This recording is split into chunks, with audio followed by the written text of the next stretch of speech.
Hello everyone and welcome back to another how-to tutorial. In this video, I will show you how to extend history states in Photoshop.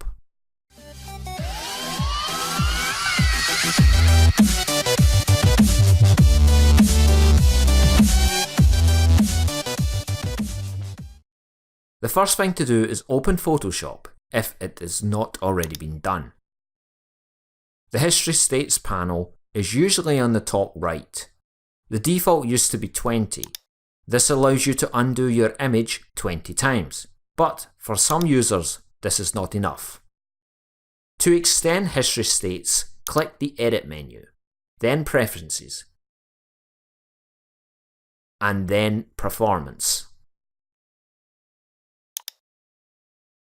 By default, mine is 50. I'm happy with this, but you may not.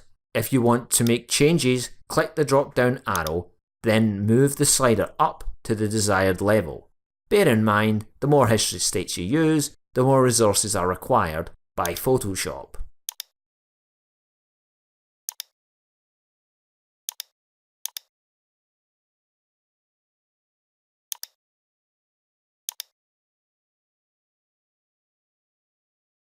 You have been watching a how-to tutorial from David Reilly.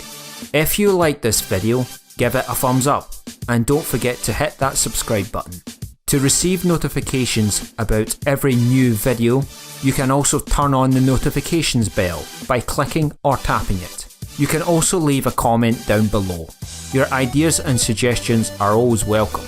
Until the next time, take care everyone.